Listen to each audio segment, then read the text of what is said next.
हे साईं जुनेद मल्हार जेको मुंहिंजूं अची वायरूं कटियूं अथसि मीटर वारी वायर कटी अथसि पैसा ॾियो त पोइ वायर ॾींदासीं। हे सॼे ॻोठ जूं कुंडियूं पियूं ॿरनि, उते हिन खे पैसा मिलिया आहिनि। जेकॾहिं मां पैसा नथो ॾियां त हाणे हिन मूंसां इहा कई आहे 420। हे ॿियो हरमा अथसि जेको तक़रीबन मुंहिंजी वायर कटे हाणे इहा रखी अथनि। हाणे मां हिन खे 5-5 हज़ार ॾियां त पोइ ही मूंखे वायर ॾींदा। ख़ुदा कारण सभु को इहा वीडियो वायरल करे ऐं ॾिसे त हिननि अची मुंहिंजी वायर कटी आहे। हे मथे सभु कुंडियूं ॿरनि पियूं, उन्हनि खां पैसा वठी ऐं हिन सभु कुझु उहो करे छॾियो आहे। हाणे हे सॼे ॻोठ जूं कुंडियूं आहिनि, उते हिननि खे यादगिरी कोन्हे छो जो हिननि पैसा ॾिना आहिनि। मां मीटर जी वायर ते हिननि खे पैसा ॾियां पोइ ही मुंहिंजी वायर हितां छॾे ॾींदा। हाणे ही मूंखे पंहिंजी मुल्ह वरितल वायर बि मूंखे नथा ॾियनि। हे आहे उहा वायर जेका जुनेद मल्हार खयो थो वञे। रमज़ान जी 21 तारीख़ अची ही वायर खई अथसि।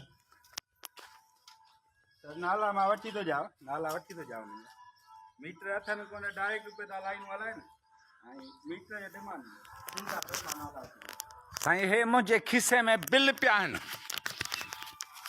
ऐं कुझु हले था मैं ते भर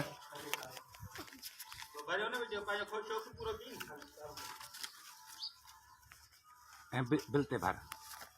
अरे बाबा भी जा तू भर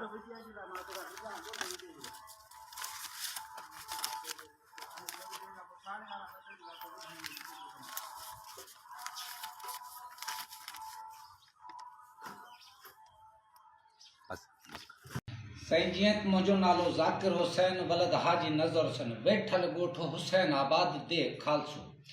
1970 या 72 खां असांजे ॻोठ में बिजली आहे। हे मुंहिंजे पीउ जे नाले सां मीटर आहे जेको असां हर महीने पे कंदा था अचूं।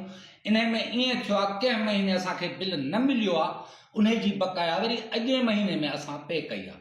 हाणे हिते मीटर रीटर शाहपुर में आहे, पोइ लाइनमैन आहे छा आहे जुनेद मल्हार अची अक्सी थियो असां वटि 5-5 हज़ार रुपया फी घर ॾिए त मां STA खे ॾियां ईद जी ख़र्ची। साईं असां बिल पियारण जे बावजूद 5 हज़ार छो ॾियूं?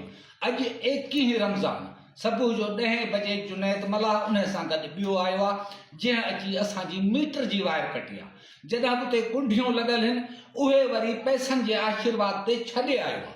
बाक़ी ही मीटर वारी ही मुंहिंजे पीउ जे नाले सां मीटर आहे जेके बिल पे थियल आहिनि सभई उहे मुंहिंजी वायर कटे खणी आया आहिनि।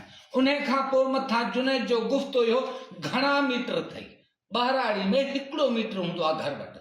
मूंखे रुगो जुनेद ॿुधाए 15 मीटर मंज़ूर कराया या 20 कराया, एतिरी मूंखे ख़बर कान्हे। मुंहिंजी वस वारनि खे अपील आहे इन जुनेद जे ख़िलाफ़ कानूनी कार्रवाई कई वञे जीअं मूंखे पंहिंजे मीटर वारी वायर ॾेई बिजली ॾिनी वञे।